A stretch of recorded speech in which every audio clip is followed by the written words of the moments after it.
ከተማችን ላይ በተሻለ መልኩ ራሳቸውን ችለው የስራ እድል ለራሳቸውን ፈጥረው ለሌሎችም ጭምር የስራ እድል እየፈጠሩ ያለበት አግባብ አለ።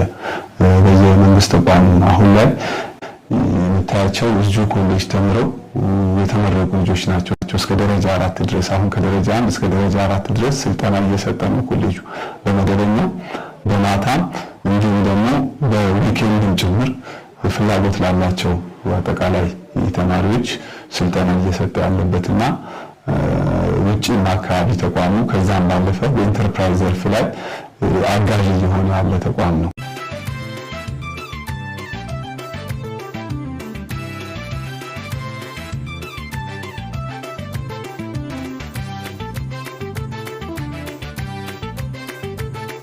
በ2009 ከጀመረ በኋላ ብዙ ሰልጣኞችን ያው ምርቃትም አካሂዷል ኮሌጁ።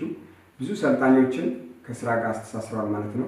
ወጥተው በራሳቸው ሙያ የሚሰሩ ከስራ ተቀጣሪነት የበለጠ ወደ ስራ ፈጣሪነት በሚል መርህ የኮሌጁ ራዕይ ስለሆነ በዛ ወጥቶ እየሰሩ ያሉበት ሁኔታዎች አሉ።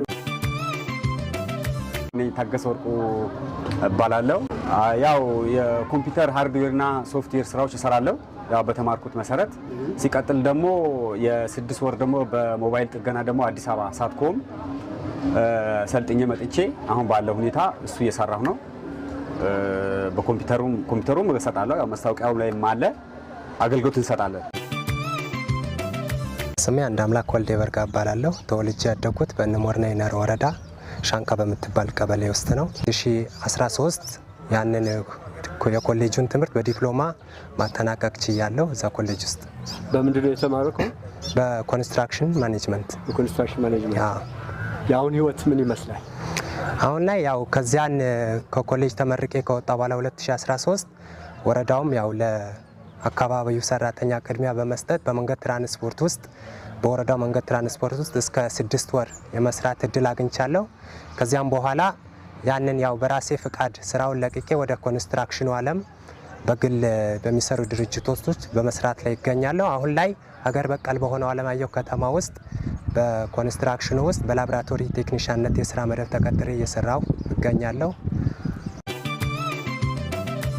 ውጤት አልመጣም ነበር እና ደግሞ በአይሲቲ ኮሌጅ ላይ ሞከርኩኝ ወይም የተምሬ አሁን እስከ ሌቭል 4 ባለው ደረጃ ተምሬ አሪፍ ውጤት መጥቷል እና አሁን የተማርኩት ዘንድሮ ነው የጨረስኩት። ጨርሼም ወዲያው ነው ያው